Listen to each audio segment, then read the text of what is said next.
E aí, pessoal, tudo bom? Bora lá para a nossa aula de neuroanatomia com peças sintéticas e nesse primeiro momento nós vamos estudar um pouco da divisão do sistema nervoso central. Nós entendemos que o sistema nervoso central ele é dividido em encéfalo, né, todas as estruturas que estão dentro da caixa craniana, e também a medula espinal, que está passando por dentro ali dos forames vertebrais das vértebras da coluna vertebral. Então, nós temos aqui uma peça sintética do sistema nervoso central, né, uma parte do sistema nervoso central chamada de encéfalo.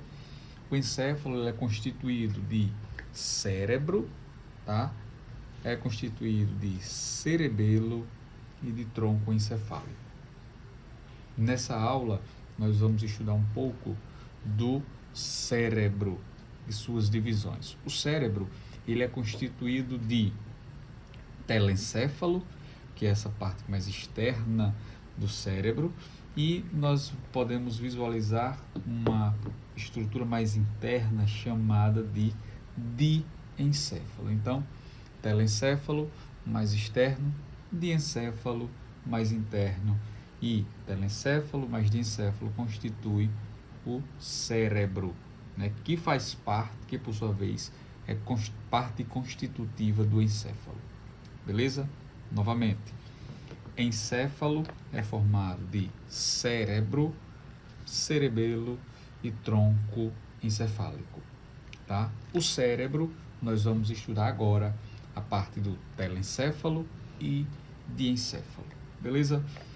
Vamos pegar esse cérebro, né, que ele é dividido em dois hemisférios, um hemisfério esquerdo e um hemisfério direito, pela fissura longitudinal do cérebro. Então aí nós temos um hemisfério cerebral esquerdo e um hemisfério cerebral direito, e entre esses dois hemisférios, né, nessa fissura longitudinal do cérebro, nós temos uma estrutura chamada de foice do cérebro, e nada mais é do que uma membrana que reveste o sistema nervoso central, chamado de dura mater. Essa dura mater, ela entra nessa fissura longitudinal no cérebro, dividindo assim os dois hemisférios, tá bom? Então, vamos ver de início a divisão do cérebro aqui em lobo. Primeira parte, telencéfalo, né? E vamos ver agora os lobos. Primeiro, nós temos o lobo frontal.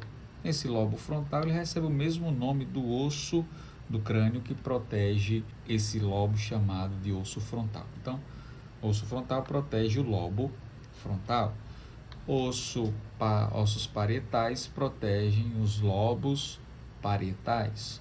Osso occipital, na parte posterior, protege o lobo occipital, e os temporais protegem assim os lobos temporais, tá?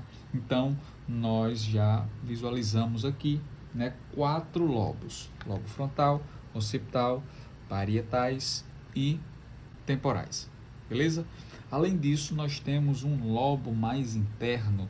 Se nós separarmos, né, o lobo parietal do temporal e frontal, nós podemos observar lá dentro o lobo da ínsula, tá certo? Eu vou deixar uma figura aqui para vocês visualizarem o lobo da ínsula, onde está localizado.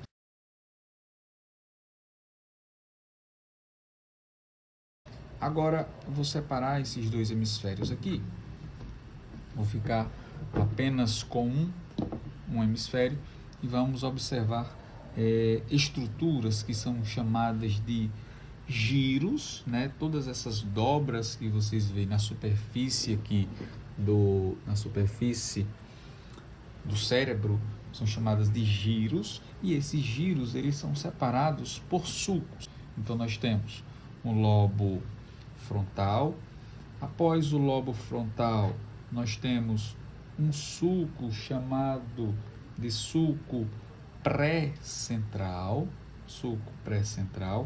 Após o sulco pré-central, nós temos esse giro aqui em vermelho mais escuro, chamado de giro pré-central. O giro pré-central ele faz parte do lobo frontal, perfeito? Após o giro pré-central, nós temos o sulco central. Aí chegamos no meio.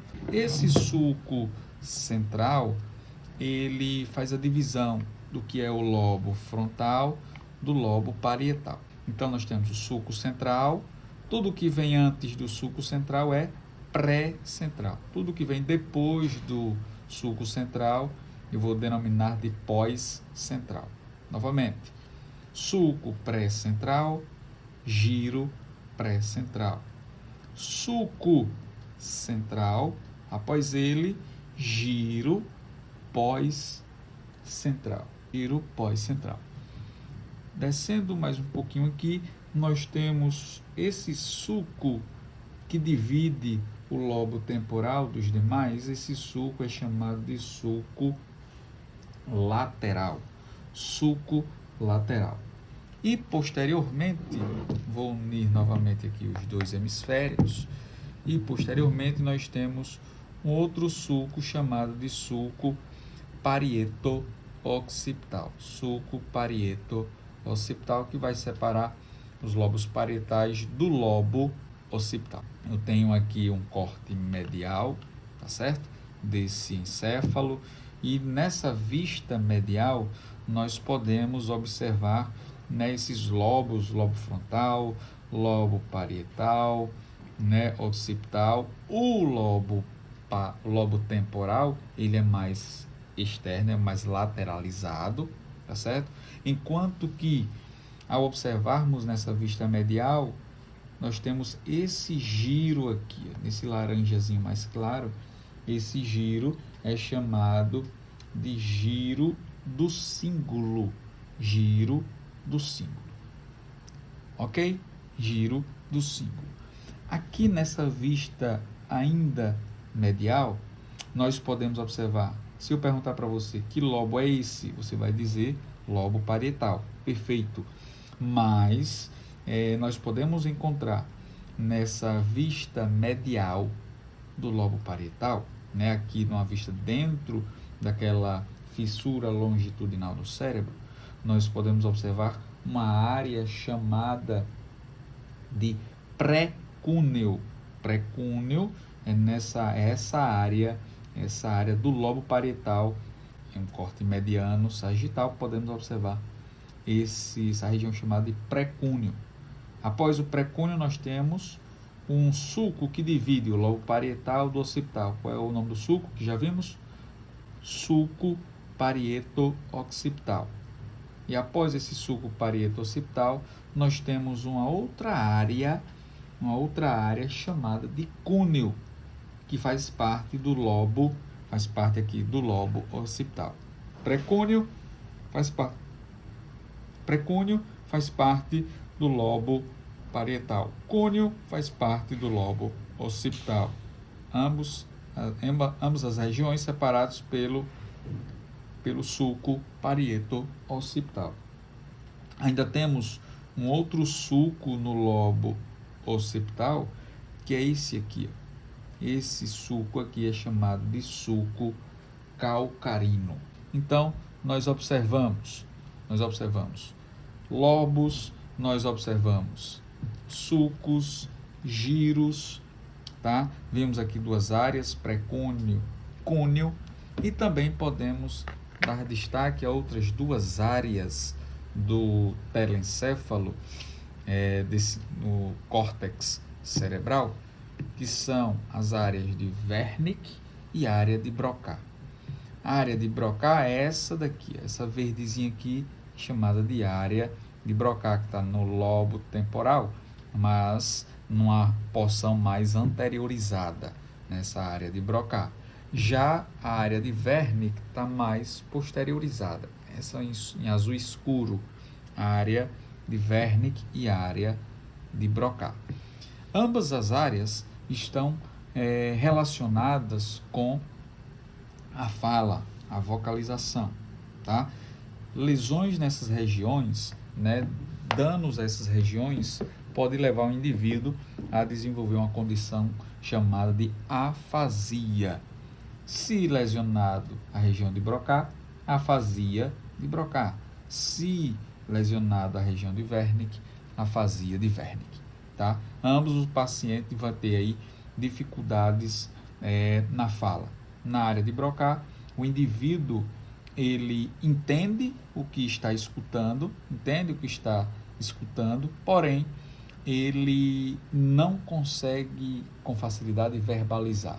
Ele tem dificuldade em pronunciar as falas, a fala fica travada, embargada, tá? Ele sabe o que vai falar, né, mas ele tem dificuldades na fala.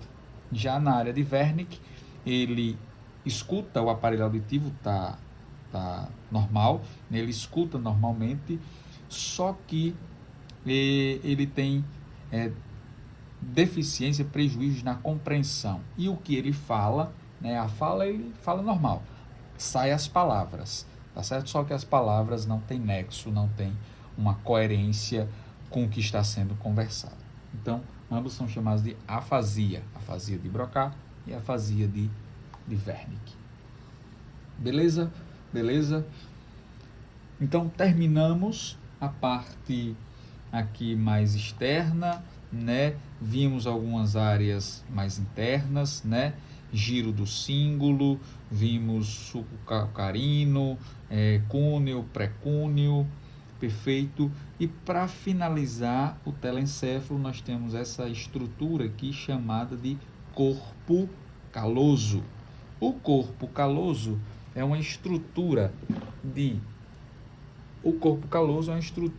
união dos hemisférios cerebrais, enquanto que a foice do cérebro, né, aquela dura mater, é uma estrutura de separação dos hemisférios cerebrais. Então, esse corpo caloso é uma estrutura de união dos hemisférios cerebrais, enquanto que a foice do cérebro ela é responsável por separar, o corpo caloso vai unir os hemisférios, é um ponto de união, a estrutura de união dos hemisférios cerebrais. E o corpo caloso ele é dividido em partes, tá? Nós temos essa parte, primeira partezinha aqui, ó, na porção anterior, nós temos o rostro, não é rosto, é rostro. Nós temos o rostro, nós temos após o rostro o joelho, após o joelho nós temos o corpo de quem? Do corpo caloso. Corpo do corpo caloso. E na porção mais posterior do corpo caloso nós temos o esplênio do corpo caloso. Essas são as estruturas que constituem o telencéfalo. E o telencéfalo, ele possui uma cavidade. Na realidade, o encéfalo possui cavidades, no plural, certo? Possui cavidades. E o telencéfalo possui uma dessas cavidades que é chamada de ventrículo lateral. Então, o ventrículo lateral é uma cavidade do telencéfalo preenchido pelo líquido cefalorraquidiano, líquor, né, são sinônimos, pelo líquido cefalorraquidiano, que é produzido por uma estrutura chamada de plexo corioide. Função do plexo corioide, produzir o líquido cefalorraquidiano, que está preenchendo essa primeira cavidade aqui, a cavidade do telencéfalo, chamada de ventrículo lateral. Beleza? Concluímos assim, né, nessa peça sintética, as estruturas constitutivas do telencéfalo.